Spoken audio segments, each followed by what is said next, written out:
Hey, welcome into Strictly Speaking here on True Blue. I'm Bob Frantz. Good to have you. Officer Deon Joseph is a law enforcement consultant who has worked for LAPD for over 28 years. 23 of those. Now I'm going to have to update that now. That's going to be 26 years of those in downtown LA's Skid Row community. I'll verify. But from patrolling the streets to or providing a shoulder for the community to lean on to meeting with public figures and advocating for change, Deon is driven to create an environment conducive to change for the homeless and those trying to reclaim their lives from the grip of addiction. He's an honest, faithful, passionate, and caring man, traits he pours into his daily life and activities. He's also the author of a book called Stepping Across the Line. Officer Joseph has also become very active in political and social commentary on his Twitter X page and his Instagram page in his non-law enforcement capacity. And he's accumulated nearly 70,000 followers on X. People appreciate his straight talking approach to the issues we face in our society and his willingness to cross racial lines when discussing those issues. Watch this. So I had a interesting young man run up to me and say, "How the hell could you be black and a cop with everything going on?" It's like you guys are reading from the same script. Let me tell you something, and it didn't even make me mad. It doesn't even bother me anymore. I'm just going to take time to educate you a bit. In the past 25 years, I have been in nothing but communities of color, and I have saved more people of color than you even lifted a finger for, unless it's a member of your own family. I promise you that. I promise you I've rescued more black women who were abused than you have. I promise you I've stopped more people from dying, more black people from dying than you have by just pulling up when I hear a rumor that a drive-by shooting is going to go down. I stick my neck out and I get out of the car and I walk that beat to stop black people from getting killed. Every single time I'm out there. Can't tell you how many black children I rescued from homes, from people who should have protected and loved on them. Instead, they beat on and abused them. Can't tell you how many I've done that for. Can't tell you how many African Americans in the street, people you wouldn't even take a second look at, that I put in a shelter or helped get housed in my 25-year career. My whole career, 25 years, have been in communities of color, mostly with the African American community. Until you do what I've done, don't you criticize me. You have the right to, but really I can never take you seriously, because most of you, when it hits the fan and it gets real, some of you turn and look the other way. But you're screaming, marching, and memeing, right? Okay. I wish you the best. Take care. Just remember, till you put these boots on, don't question my journey. I'm proud of what I've done in this uniform and with this badge that I can't show you, but I'm proud, and I don't have any regrets. And I'll do another 25 years if I have to, because I love it that much, and I love the people I serve that much. That's our guy. That's Officer Deon Joseph, and he joins us today on Strictly Speaking.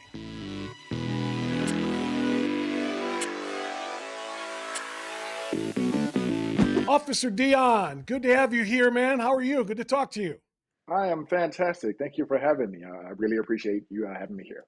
Yeah, it's a pleasure. I found you. You showed up on my feed actually on Twitter X or whatever we're calling it now, and you were doing it was printed, not a video, a commentary on Kamala Harris's ascendancy to the top of the Democratic ticket, and I thought, wow, this guy just very really powerful stuff. So I looked you up a little bit, and I looked at some of your videos, and I went to your webpage there, Deon Joseph One, and in the whole nine yards, and I just thought this guy is a fascinating human being, and obviously, I'm a very strong supporter of law enforcement.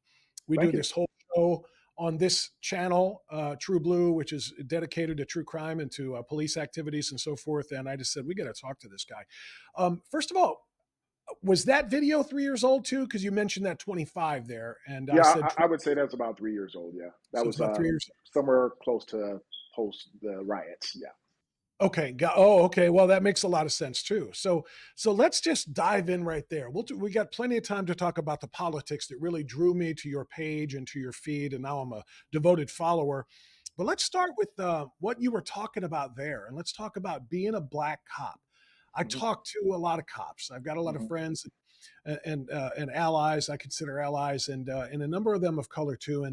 And it has got to be a real hard thing for a guy like you to, hear those kinds of insults and those offensive things about being a race traitor. It's like you traded in your brown skin for that blue uniform. How dare you, man? I mean, so Why'd you become a cop? Well, it was a hard thing for me when I first came on. Even when I first decided to try to come on, I hated police officers with all of my heart. And like many young African American males, I was groomed to believe that law enforcement was our natural enemy, Yeah. and they could not be trusted, and they were here to kill you. I listened to NWA, Public Enemy, KRS-One. Those are my favorite singers. Yes, F the Police was playing on my tape deck, but I had an uncle who was a law enforcement officer and a friend, and they said I was out of work, and they said, "Hey, you want a good job? The police department is hiring." I was like, "What? That police force? Oh, nope, nope, nope, no police force. I'm not doing that." And he sat down and What year are we talking about now? I'm this not is doing the math. 94, around 1994. So Yeah. only a couple of years post At Rodney post King, Rodney right? King. Yes. Yeah. And I was Okay. still dealing with seeing that and also being racially profiled a couple of times in my own life. And of course, like many folks, you don't remember the good things that law enforcement has done. You always remember the bad things. That's what always gets tattooed on your mind. And I was that guy. And I had to sit down. I had a long talk with my uncle about joining a job, and he says, "I said, Unc, how could you do this job?" Just like someone asked me. I said, "With all the brutality and corruption and racism that I keep seeing and hearing." And he sat me down and he said, "Young man, if you become a brute when you join this police department, it means you were a brute long before you put on the badge. If you become corrupt." When you become a police officer, it means you were corrupt long before you put on the badge. The job is what you make it. Okay. And that was kind of the code of my family, it's like have honor, integrity. And when he put it like that, I thought about it. I said, let me give this a try. But I was only going to do it for like a few years, save money to go to college, finish college, and get out of there. But the first time I was out there in those streets, I actually helped rescue a woman from a domestic violence situation. And that hooked me right there. And working with some of the most incredible officers from all walks of life, white, black, Hispanic, gay, whatever. I discovered that 99% of what was said about law enforcement officers was absolutely false. They're just hardworking, blue collar men and women trying to do the right thing. What I try to explain to people is this after I saw the other side, because I'm no different than any other African American. The only difference between me and them is I saw the other side. Police officers are a microcosm of society. And what that means is out of 330 million people in the United States of America, I think we all can agree that the vast majority of them, whether they're black, white, gay, straight, Jewish, Muslim, Christian, whatever, even devil worshippers, are decent people. They're not out there hurting people. They're trying to live their lives, right? We can all agree with that. And if you don't agree with that, get off social media right now. It's poison, okay? But we can also agree that out of 330 million people, that there's a negative exception of all of those groups that make us think the world is a rolling dumpster fire in a dry forest. Where do law enforcement agencies, firefighters, where do military select their people from? The United States of America. And I can assure you, the vast majority of people, no matter what color they are, did sign up to do a decent job. Are they perfect? No. And every now and then we do get that individual that disappoints us all. But don't make sweeping indictments against all law enforcement officers because the actions of a few. That's ridiculous. We don't do it to doctors. And I want to state this if I can. I respect doctors. I think doctors work hard to get where they are. I think they're incredible. I'm going to the doctor tomorrow. But in 1 year, I think doctors killed about 400,000 people due to malpractice, Mhm. negligence, accidents, and whatever, right? And most of those people are people of color, right? How come there's no doctors getting this kind of hatred and smoke? People still going to the doctor, right? Because that's the negative exception. They kill a lot of people. Teachers, I love school teachers. I respect school teachers. I think they have a tough job. They deserve more pay. They deserve bigger classrooms and everything they need to help your children. But let's not pretend that every other week we don't see a news story of a teacher sexually assaulting a child or sleeping with someone's 17-year-old daughter. Can we stop pretending? But we still send our kids to school and the military. God bless the military. Anyone who puts on a uniform to serve our country, incredible human beings. But let's not pretend that there hasn't been horrific things done under the color of uniform in the military. And all we ask as law enforcement is if you can give us the same grace you give those other three organizations that have people's hearts and minds and lives in their hands. That's what I ask. But you're not getting it. You're not going to get it. Unfortunately, it's Why? kind of like it's I tag, mean, we're it. everything you just said was spot on. The medical profession, the teaching profession, the military, you're right. There'll be people who mess up all of the time, people who make mistakes, some who are bad, some are corrupt, whatever the situation might be. We still view those as honorable professions. Cop screws up, cop messes up, corrupt cop here or there, and you're all blanketed with that. Why? It's kind of a tag your it situation. Every movement needs a villain. And unfortunately, BLM needed a villain, and that villain was the police officers. So they engage in propaganda, and propaganda is simple. You either accentuate the flaws of your opponent or completely make up lies about your opponent and vilify them and use that vilification to push your worldview or get what you want. And unfortunately, it was tagged we're it based on the actions of a few officers who I agree. I didn't condone their actions. I disavow what they've done, and I'm not afraid to do it. I don't care if I piss off cops when I do it. But that's how the game works. Every movement needs a villain, and unfortunately, we were picked and we were thrown under the bus. We already knew what was going to happen with the activists, but what shocked me was when politicians did it, and based on them, instead of being leaders, they were followers in high positions. And they followed the trends and say, who's going to keep me in power? Oh, this group is moving pretty fast. This group is becoming pretty influential. Let me stick with them. And as a result, there are cities all over this country that still have not recovered, and they're never going to recover until there's a dramatic swing to the other side. Well, yeah. Since you brought up politicians in it, I think it was in his first year of his first term in 2009 that Barack Obama was commenting on Professor Gates at Harvard, who was, investigated as he was trying to get into his own house because he got locked out or whatever it was. And somebody called, police showed up, and indeed dared to ask him, "Give me some identification to make sure you're not breaking into this house. We just got a call." And Barack Obama immediately declared that the police acted stupidly. They were judging this man because he was African American. It was certainly a racist profiling type of situation, but it set the tone. Well, let me ask you rather than state it. Did that set the tone for where we are now, where the police just have that automatic enemy tag you just talked about? BLM needs an enemy. Did it start with Barack Obama at that point, or did it just really pick up speed at that point? I think it was slowly going on, but I think, and I voted for Barack Obama twice. I actually like him as a person, but I was highly disappointed in that because he interjected himself as a leader. He's supposed to be someone who I thought was going to try to bring people together in understanding. And he, at that moment, and at a couple other instances, he sounded just like the guy sitting in his mom's basement smoking weed and switching from Pornhub.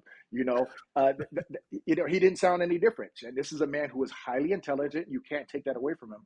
And instead of taking the opportunity to unify the country or calm things down and say, hey, let the facts come out first, he jumped out ahead of that. And I believe that was more political pandering. And I was very disappointed in that. But yeah, that actually helped fuel more of the same because identity politics is a very powerful tool that's being used over the years. I call, me personally, identity politics the new Jim Crow. Jim Crow was a tool used to separate and categorize people for the sake of controlling them. Okay. Identity politics is no different. You take different groups of people, and whenever you feel like it, lift one up, beat down another, put them against each other, or make one a victim, fluff them up. And what it does is, at any moment, once you have those people's trust through conditioning, you can control everybody. And that's what happened. Identity politics is really ruining this country across the board.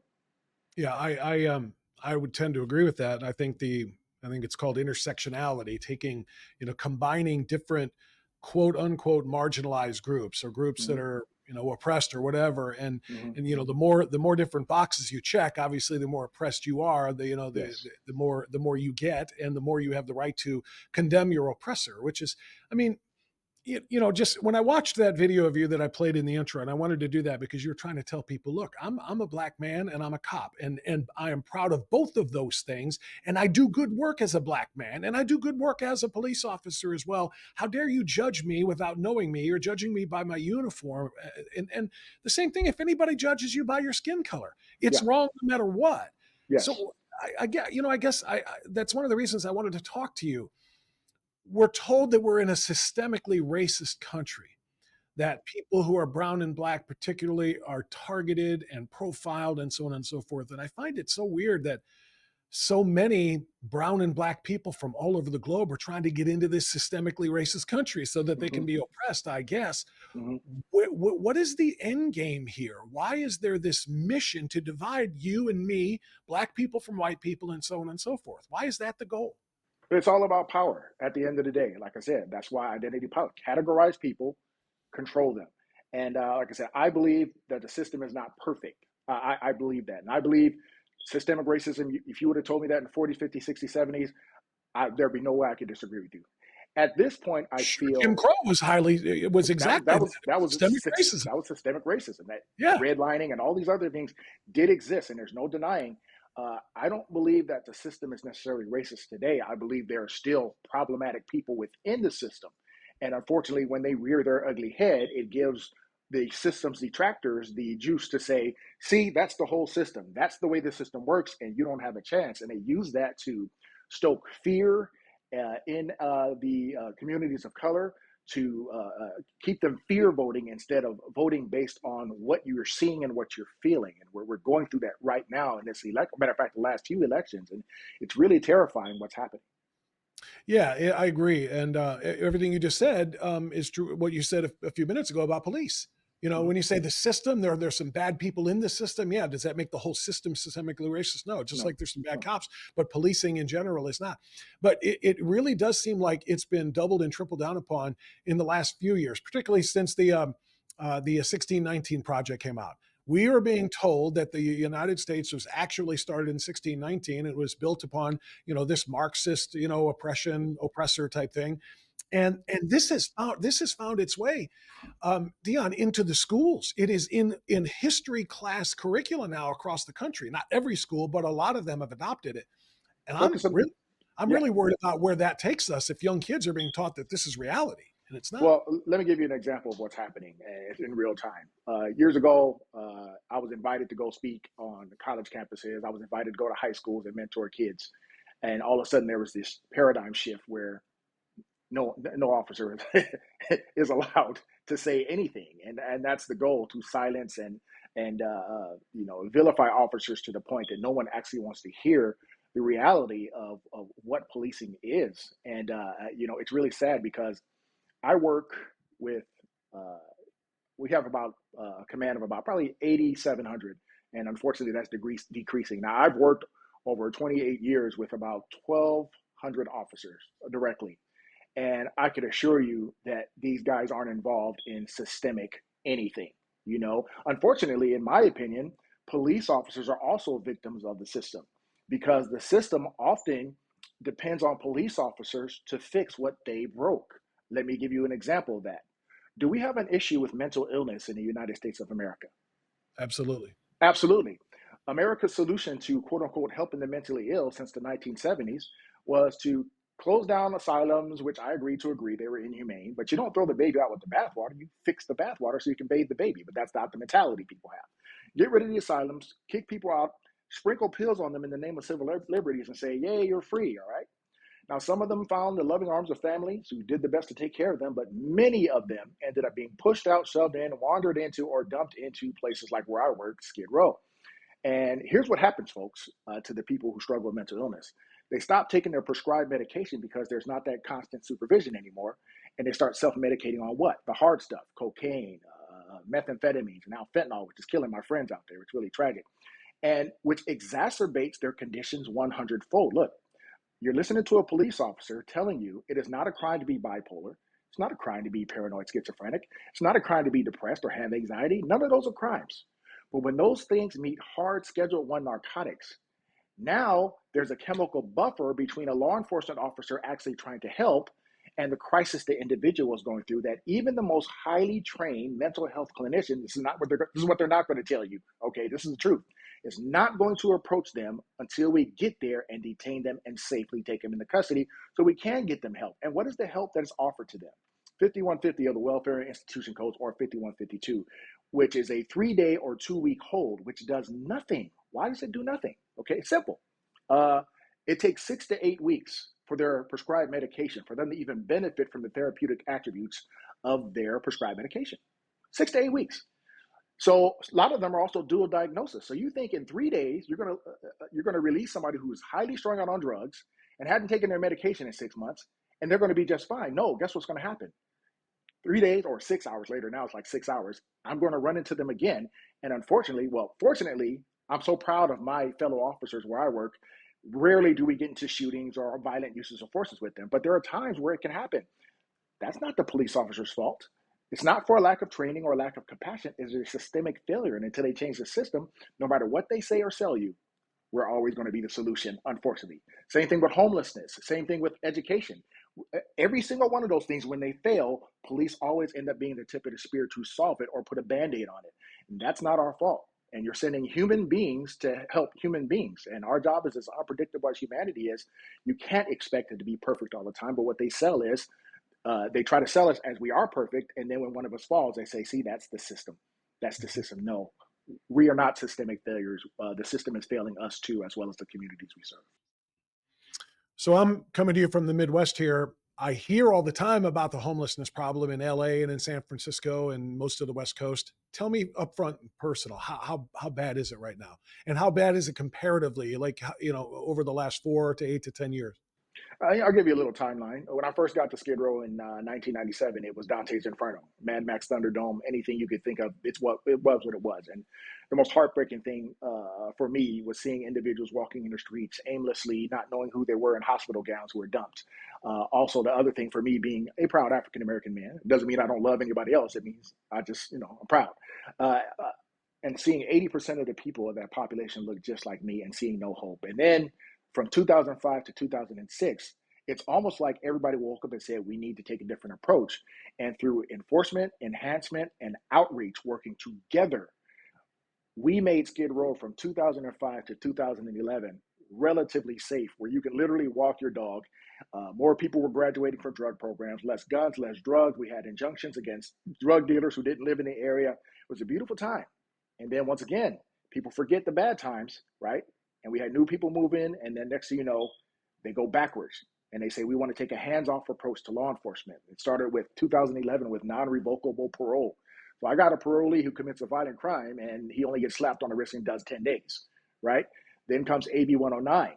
AB 109 was horrific. Now you had the prison systems, which are already full, but you also had the county probation systems across the state.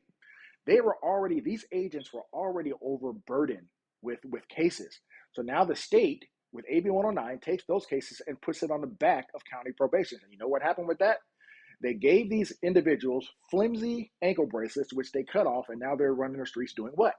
Falling back on what they know, because not only did they get these flimsy bracelets, they didn't get connected to services. We're having an earthquake right now, sorry. Didn't get connected to Really? services. Yeah, we're having an earthquake right now. Oh my, I see your set. The set, your house, wherever you are, moving around. My goodness.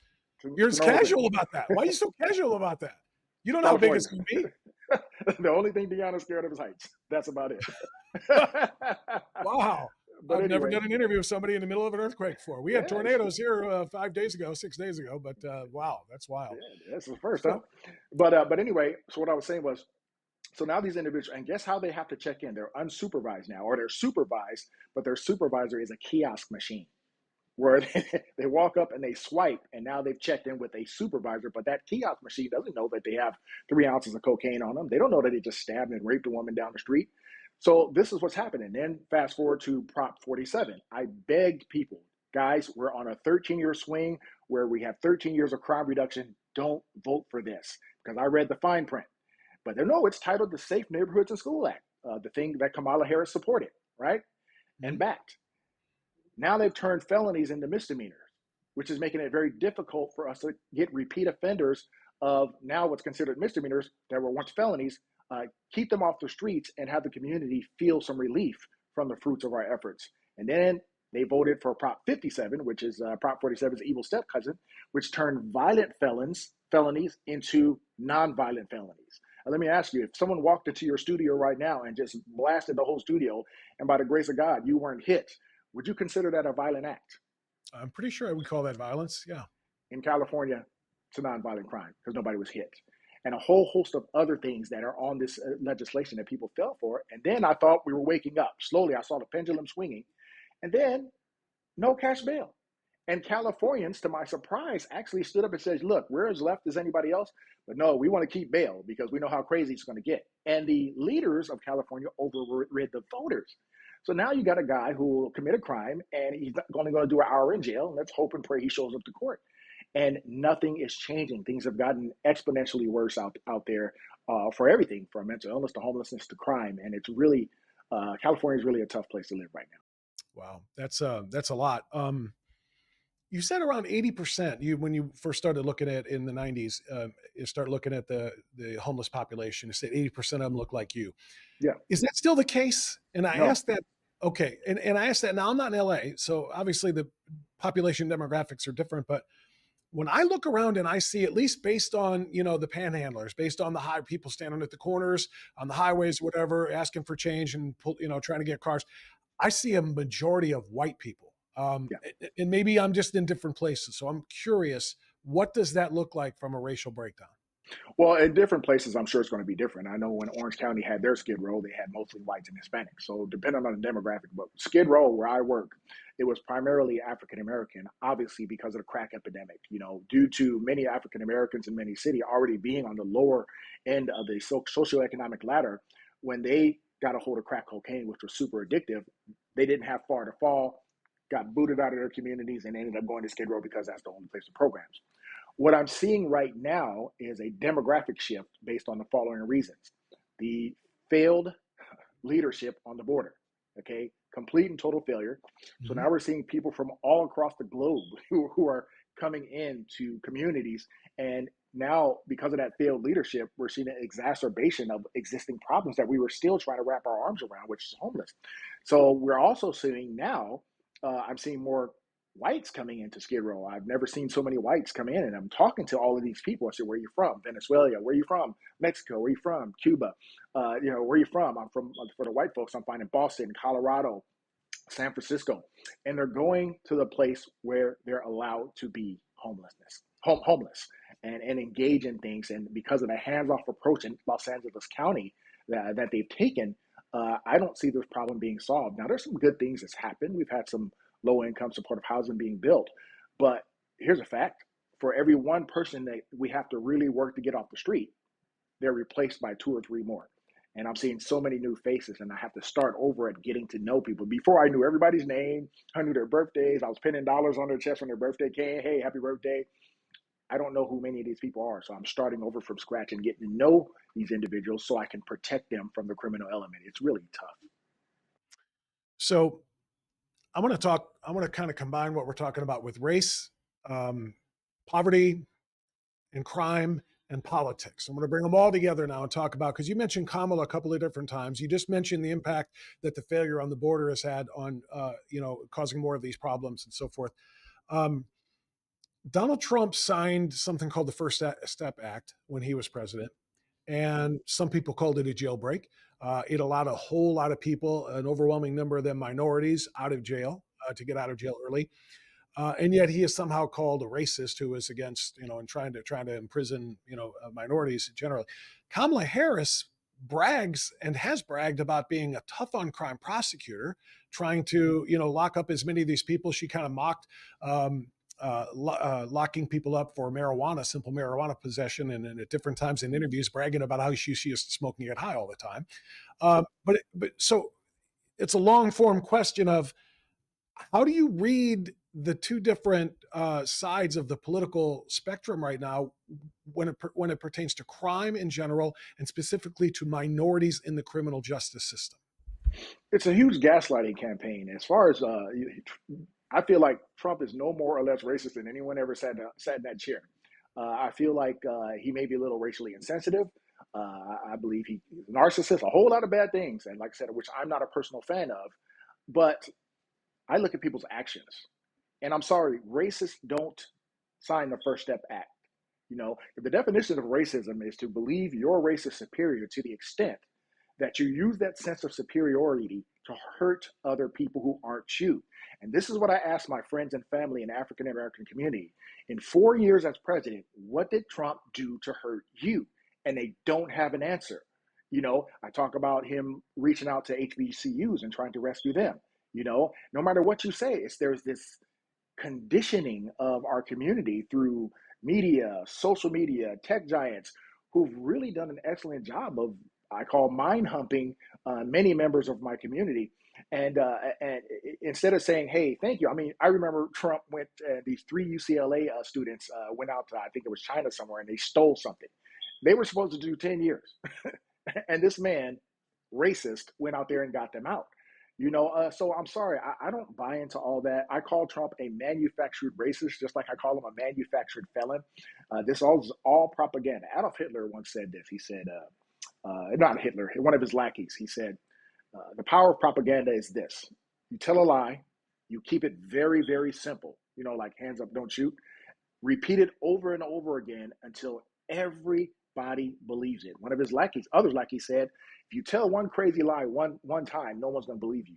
But if you tell that lie 1,000 times, and now fast forward to modern day, you have big tech who's in on it, you have major news networks who are in on it, you have actors and celebrities spreading the same lie. Over time, you're going to end up turning many voters into emotional thinkers rather than critical thinkers. And I'm not saying that for the whole African American community. That's not true. Sure. But unfortunately, there's far too many that are guided to that thought as it relates to Trump. He's not perfect. Like I said, I'm not a fan. No, not at all. But I'm at the point in my life where I'm grown. I'm not here voting for personalities. I'm not voting for a pastor. I got a pastor already. I don't need a pastor. I need somebody, whether they're perfect or not, who's going to put us first. And I believe in my heart of hearts that President Trump wants America to win, in spite of how many flaws he may have. And I believe the opposite with Kamala. She may present as nice, but her policies are destructive to America. So I have to weigh that and say, do I want another 4 years of what we experienced on steroids? I don't. I just don't. So I don't buy the racism argument at all. Yeah. He hasn't hurt black people as a president. And before he ran for president too, what I still can't understand is he was getting awards from black organizations. Jesse Jackson gave him an award, the Rainbow Push Coalition. I mean, there were so, Oprah Winfrey was begging him to run for president. She thought he'd be a phenomenal president. He said, okay, I'm going to run for president, but as a Republican. And it's, oh my, and that's when they turned on him and suddenly he became a racist, which he never was before. Yeah. Go ahead. You have a thought on that? Everything that they loved about him, they've magically made people hate about him. And, and that's just maddening to me. But I'm sorry, I didn't mean to interrupt. Go ahead. I'm going to come back to Hands Up, Don't Shoot in a moment because we just passed the 10-year anniversary of that event. It was in 2014, I believe. But going back to the First Step Act too, because what's really difficult is for people like me, I did not like the idea of the First Step Act. And it's not because it turned a bunch of black people free. It's because it turned a bunch of criminals free. And I have a big problem with that because, we have this really difficult time in this country right now trying to balance, justice in the system with justice for victims. And guess what? I don't really care what you look like. If you do something, and I don't care if you look like you or you look like me, I want there to be a stiff punishment. I want to deter crime. And I know there are stats that can go either way about whether, really harsh prison sentences deter crime or not. But my point is, if I say I just want to protect people, I'm called a racist because I don't want all of these, I don't care about the equitable distribution of prisoners in our prison system. I don't care if it's more black than white or more Latino than black or whatever. And that makes me sound racially insensitive. But the reality is, and this because what you do for a living is all of those people being locked up makes other black and brown people safer because where do they commit most of their crimes? People commit their crimes in the neighborhoods in which they live. White people I call them the negative exception. Go ahead. I call them the negative exception. Okay, so I hate when people say black people, but yeah, it's true. The negative exception in some communities of color do more damage than others. Their skin, as far as a people in any community, their skin is not their sin. It's the data. And when I look at a map from October, let's say 2017, and I see on the map, there's 60 crimes. Okay, so many crimes in a 50-block radius in a black community that you can't see the whites of the map. I always ask people, if you see this on a map, where would you put resources to combat it? And everybody from people who are progressive or left, when I get them in that sanitary setting and have honest discussion, they all point to that place called Skid Row. And then I flip it on them. I said, oh, really? Okay. 80% of the people there are black. Are you a racist? And of course, no, they clutch their pearls. Of course not. Then why did you put those resources there? 65% of the people struggle with mental illness. Are you criminalizing those big dramatic words they use to to make a law enforcement look really bad? Are you criminalizing people for being mentally ill? And of course, they clutch their pearls again. Me, no. I love mentally ill people. And I say, That's the same stupid question we keep getting asked over and over again where I work. Disparity doesn't equal bias. I don't hate my own people. I'm doing everything I can to try to make the environment better, a better environment conducive to change so their lives, they can benefit from the services that are afforded to them. But unfortunately, the racial narrative is so strong, people can't see it.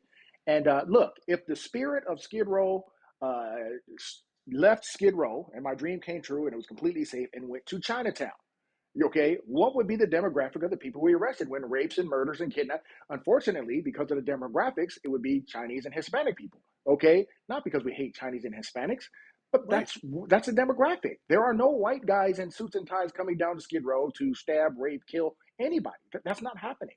So that's how we have to look at crime from a database perspective, not an ideological one, because that's what's killing us when you're having mercy on some of these individuals. If you've seen the rap sheets of some of these individuals who are now getting slapped on the wrist, some of these guys were third strikers. They have no business being out.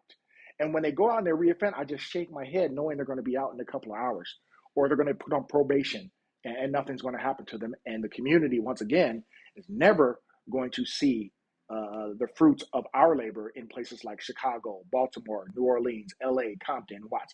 They're never going to truly see safe, clean, sane streets until we get these ideologues completely out of the justice system, because that's where the systemic failure is. Because me, I'm policing based on common sense.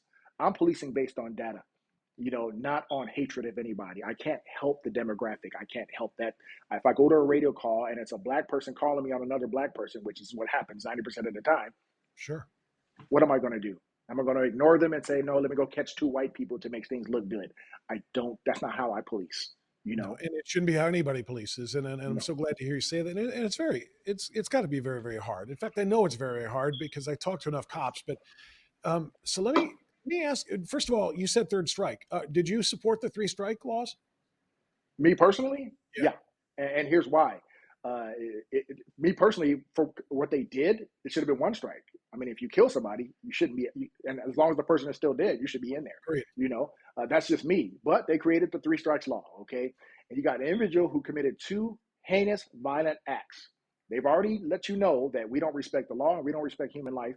And then anything after that, that's your third strike.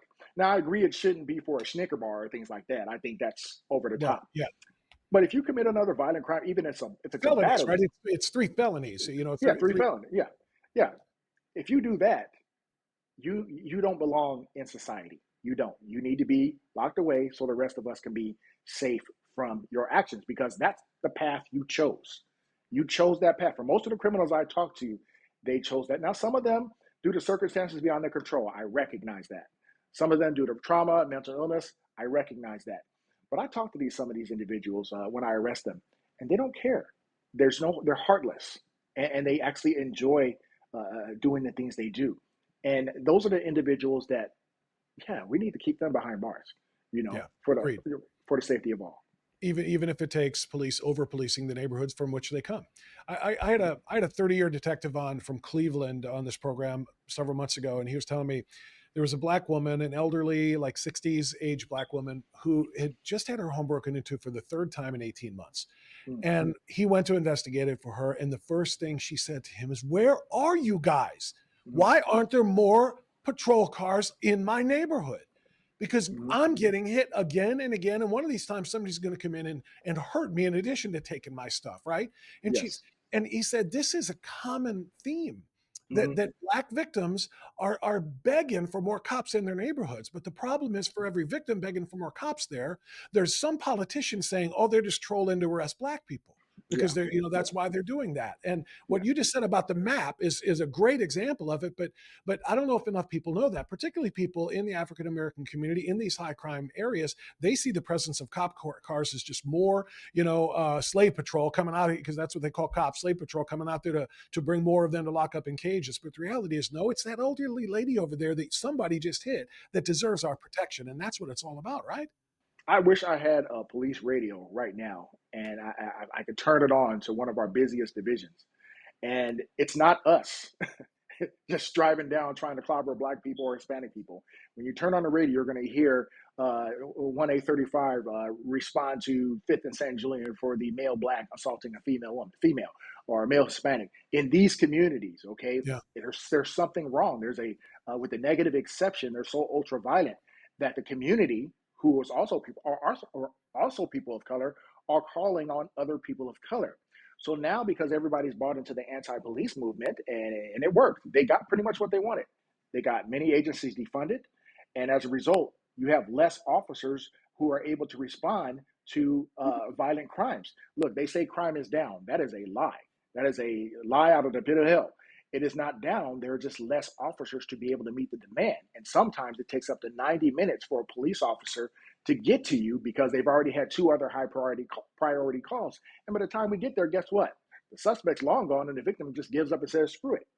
And then we have the other extreme where the victims, this is happening so much because police officers are lower in ranks and are so overburdened that the victims has just given up and accepted what's happening to them. Or they report the crimes way too late. And that's why it seems like crime is down, but that's not the case. We just don't have enough officers to respond to all the calls. So you mentioned hands up, don't shoot a few minutes ago, and I think we just had the 10th anniversary of Michael Brown and that situation in Ferguson, Missouri. And I read an article about it that just nauseated me because it still portrayed him as a martyr, as a hero. It was an AP article, I think, as if he did something positive for a community that day and galvanized some sort of movement. You saw the same thing. Hands up, don't shoot became, you mentioned the Nazi propaganda, it became a lie that was repeated so often, everybody believed it was true, and NBA teams wore it on their shirts. Literally, when they ran out for the warm-ups and these sorts of things. Now, 10 years on, it spawned something that became known as the Ferguson effect. And cops like you, not you particularly, but cops generally, were afraid to go doing their jobs anymore. Because look what happened to Darren Wilson. Darren Wilson simply did his job, defended himself, as he turned, Michael Brown turned, and all 6'6" and 320 pounds of him or whoever it was bearing down on him, and he shot him. His life is over. I don't know where he is now. Nobody knows if he's still working. He's probably not. But the point being, it made guys like you, cops, afraid to proactively police. And we're going to sit in our car and wait for the radio call. I'm only responding to something that I'm called to go do. Is that still the case? Across the country, that's what I'm hearing, and that's what I'm seeing across the country. Just officers, they're worried they're going to get sued for even if they do the right thing, and it's really disheartening to see. Like me, there's nothing that stops me. For me, it's like I wake up in the morning and I love getting out there. And many officers I work with are the same way. We're not letting that deter us. But the reality is, that is irrational fear. These aren't millionaires, guys. These aren't guys who have a bunch of money sitting in the bank. If they get sued, that's it. Their families and everything. If they lose their job, these are hardworking. Keep in mind, blue collar men and women. Okay, men and women who did sign up to do a tough job. But I'm not mad at these guys who are retiring. I'm not angry at these guys who are saying, we're just going to chase the radio. I used to get angry at them, but now I completely understand. The risk is just too great until we can get that support, not just from the community, but from our leaders, our civic leaders and elected officials. Man, I don't blame them for not responding, or I don't blame them for not being as gung-ho. Because the cards are stacked against them right now. And for the last couple of years, I felt the pendulum swinging. And every time I get a little bit of hope, you hear somewhere in Sacramento, where I live in California, them cooking up another tool to take away from law enforcement. In spite of everything that's going on, they're still trying to figure out a way to limit our ability to engage in time-tested law enforcement actions to reduce crime. And every time we hear that, it does take you back. It knocks you down a few pegs because we all want to get back out there and do the right thing for the community, no matter the optics. We didn't sign up to be loved. We signed up to protect people. And that's what people don't get. The defund the police movement was devastating. It costs so many departments the numbers that they need. And again, I'll talk specifically about Cleveland, where we are 300 some odd officers below budgeted staffing. You got single cars instead of two-man cars. You've got very little coverage. You got way longer response times. And I know this is true in a lot of cities across the country.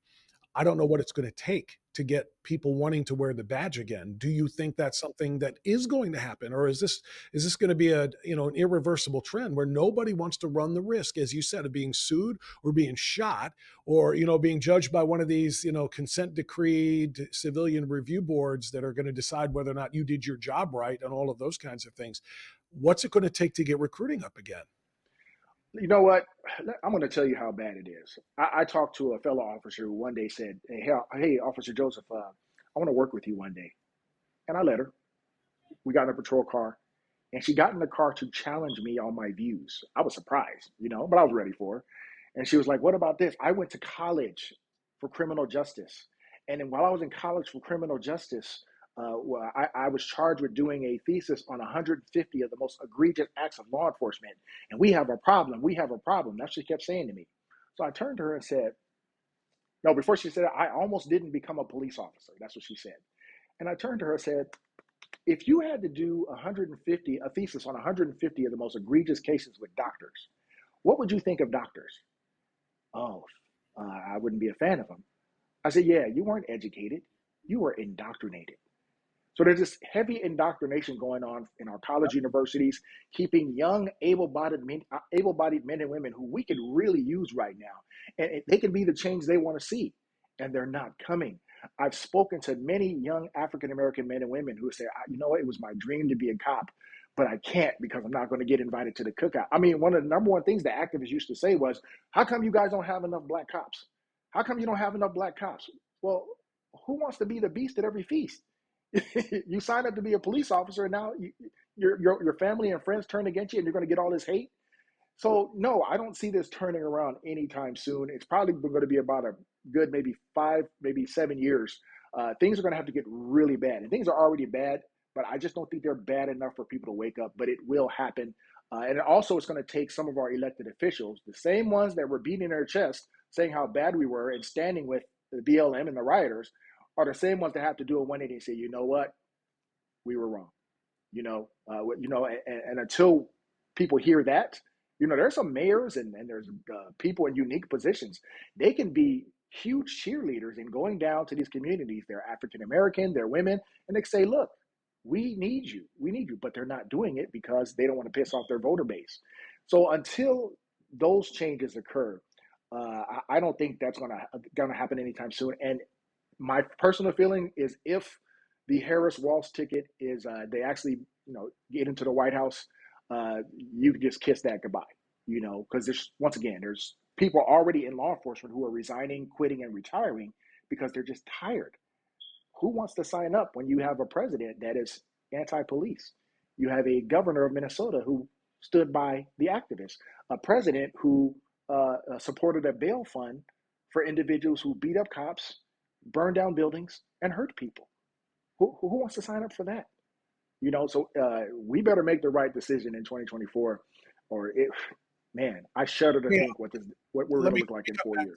I'm going to come back to that because, again, that was the thing that drew me to following your work and your commentary is your thoughts on this election. But before we go full bore into that, if you can set aside 28 years of experience that you have working for you and try to take yourself back to maybe your 20-year-old yourself, 20-year-old Deon today, if you're 20-year-old Deon today, putting all of that experience that aside, would you still become a cop today? No, absolutely not, because I didn't want to be one in the first place. Remember, the same rhetoric that was being said in 1994, post-Rodney King, is the same rhetoric being used today. It's just masterfully crafted and more dynamic through the aid of social media, big tech, and philanthropists who put money into backing these things. So I can guarantee you that if I was a 20-year-old today and not a police officer, there's no way in hell I would be a police officer today. I can tell you that right now. That's devastating because how many people have you helped in 28 years? That little video I played at the beginning from your Instagram of you talking about how many black people you have helped throughout the course of your career, more than people could even imagine in their lifetime doing. And they wouldn't have gotten help because you wouldn't be there right now. How many young Deon Josephs are there out there right now that are thinking about it and aren't going to do it because of the same reason you're not going to? And there's people in the next 5, 10, 15, 28 years of your career that are never going to get that assistance. That's just crazy. Hundreds across the country, in every state, every city, there are somebody out there who was thinking about it, but they're scared. And my thing is, that's why I want to get back out to college campus and start telling the truth. Well, what about slave patrols? You brought up slave patrols. Look, I am not a slave catcher, guys. Here's the history of policing. Okay, you got to understand that policing began on the colonies in 1638, and they patterned their policing style after what? England, right? 1638. Pin that. Slave patrols didn't begin until 1704 in South Carolina. Okay, and it spread throughout the South, but it mainly was a Southern thing. The difference between the two, the people in 1638, their job was to protect property. My job is to try to stop rapes and murders and bring people into custody who commit crimes. A slave catcher's job in 1704 and beyond, their sole job was to go out and recover people, torture them, maim them, and teach other slaves a lesson and manage the plantation in the most cruelest, inhumane fashions, period. Now, put a pin there.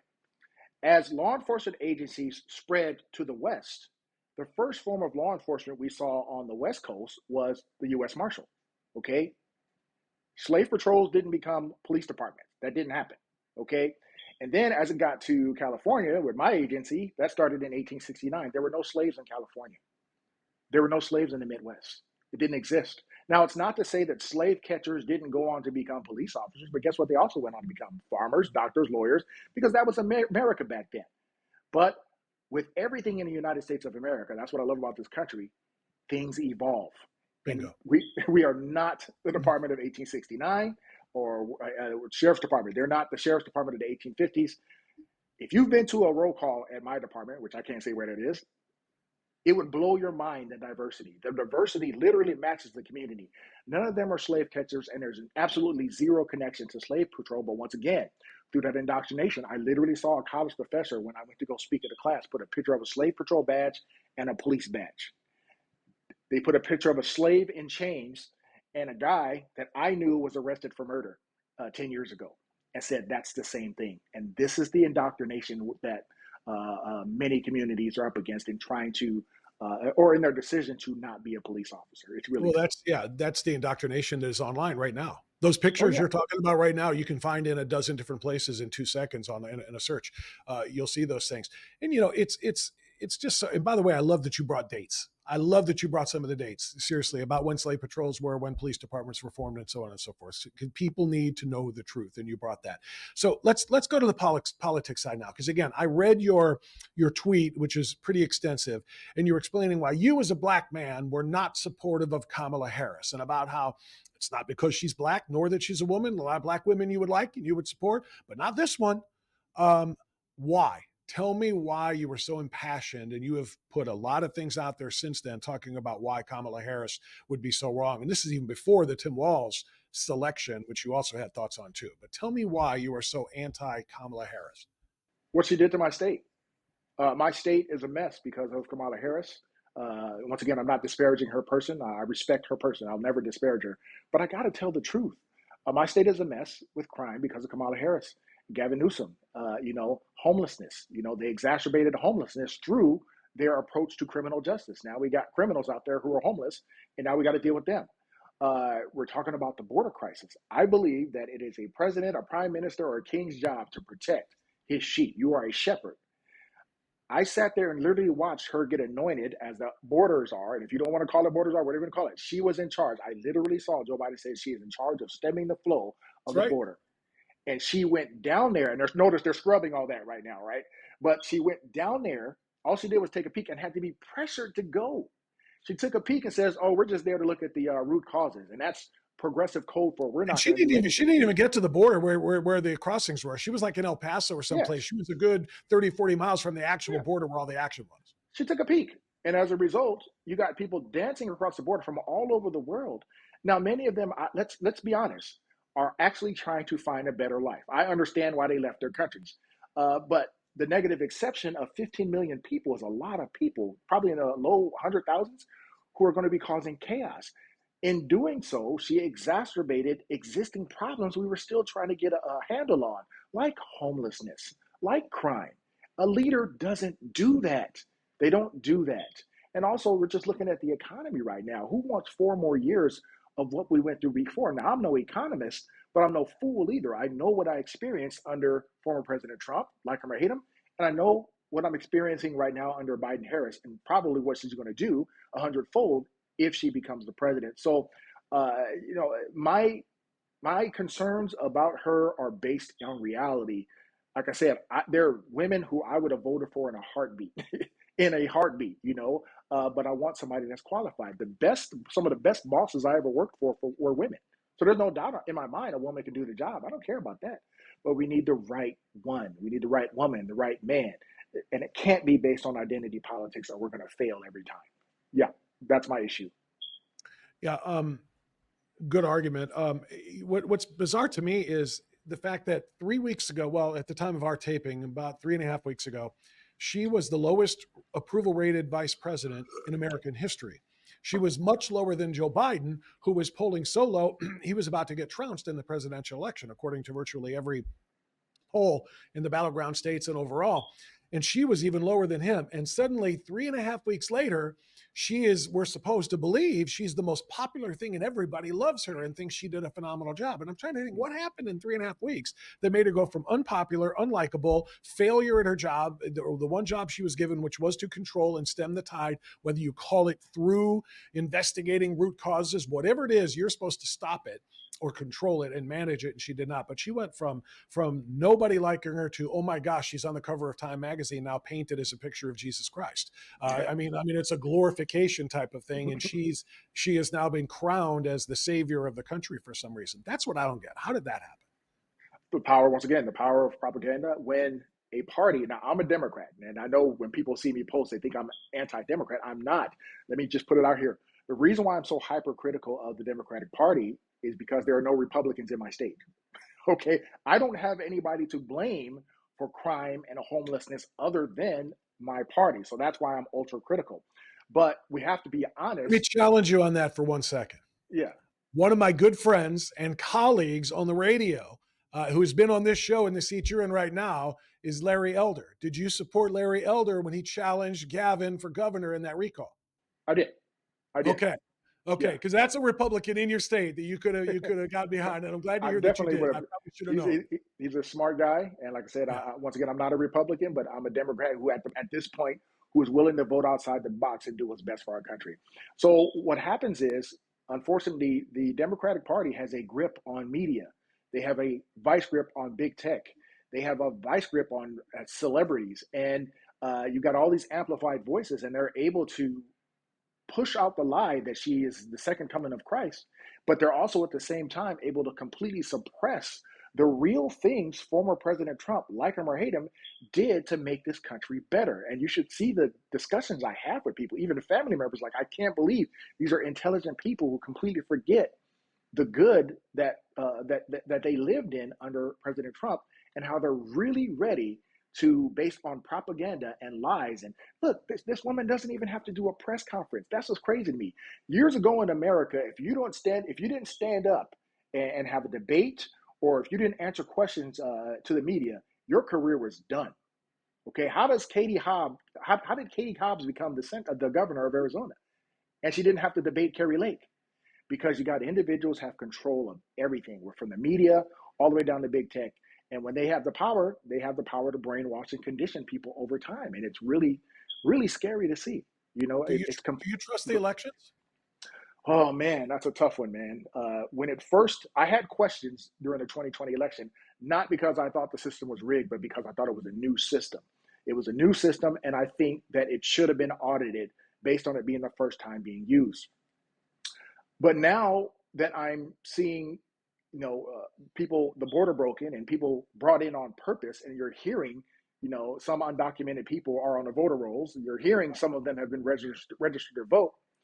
I actually believe, based on that fact, not fiction, that there's a high probability that this election could be stolen. I actually believe that that's possible, because really, a lot of people are talking about polls and stuff like that. Hillary was ahead of Donald Trump 14 points in the poll when she ran against him. But guess what? The swing states came through and said, enough's enough. Obama's a nice guy, but we don't like where we are economically. And the swing state said, nope, we're not doing it. I expected that this time. I expected Kamala to get the popular vote, but I also expected the swing states. But now with the power of propaganda and how they've dominated everything right now with the media, uh, the reality is he might have some problems getting in the White House, and we're going to have a rough 4 years. Well, I certainly hope that's not the case, and I say that just because I want a true, verifiable vote. A nation cannot be a nation if it cannot trust its elections.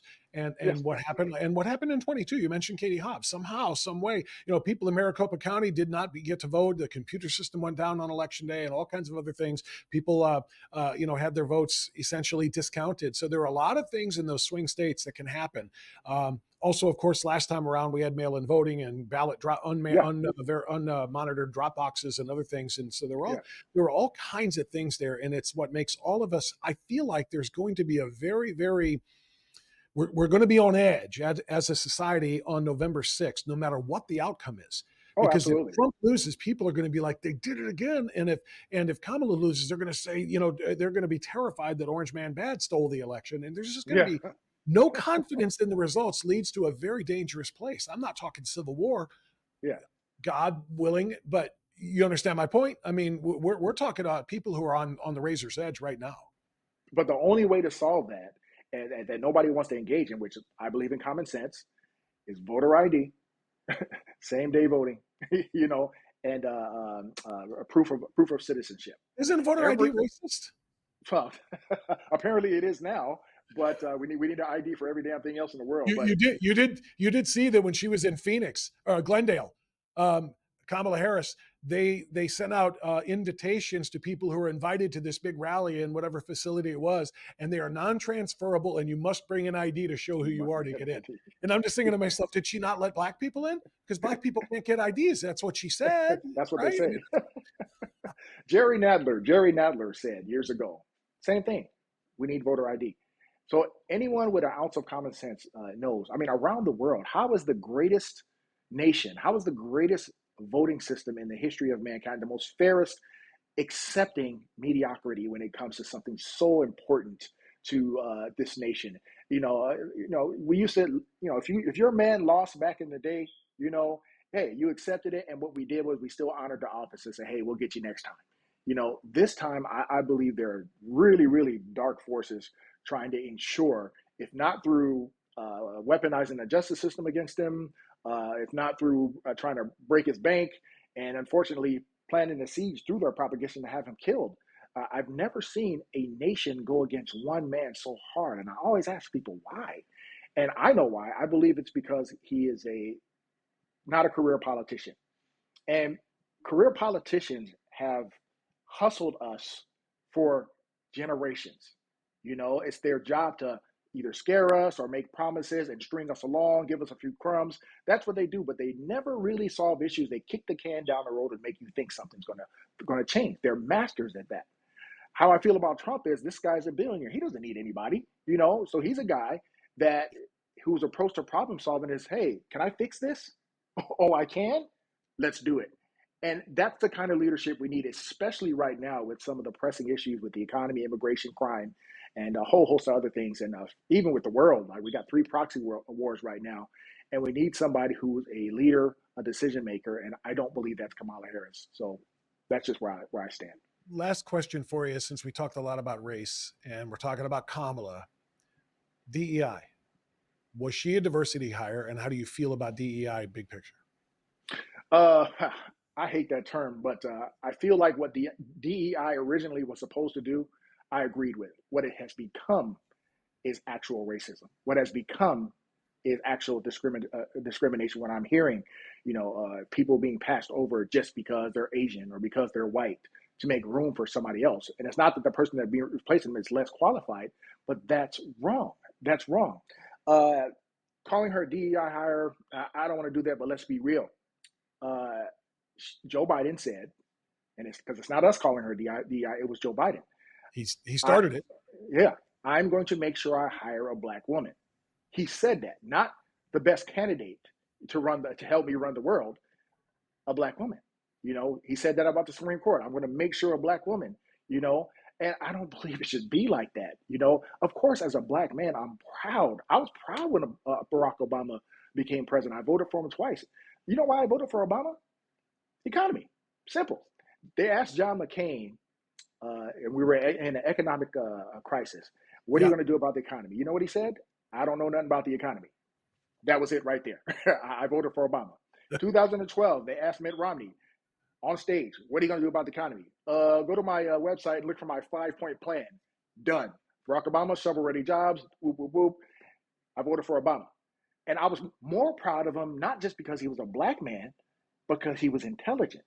He was intelligent, and he seemed more conservative to me economically than most conservatives. That was just my take on it. But he was qualified to do the job. And there are things, of course, I disagreed with. Kamala Harris has no business even being near it. When you were the lowest rated person on that stage, when she ran for president the first time, Yeah. and one of the most unpopular, they 2%. kept this one. 2%. They kept this person in a basement because she was such an embarrassment. And like you said, now they have her on this pedestal like she's going to solve all our problems. We are going down a dark, dark rabbit hole if that happens. And I don't know, man. I'm just praying, And of course, I hope I'm wrong. Maybe she'll get elected and she'll be awesome. And like I do with every president, I pray for them and I wish them the best. But I haven't been wrong in 20 years on presidents, governors, mayors. I haven't been wrong yet.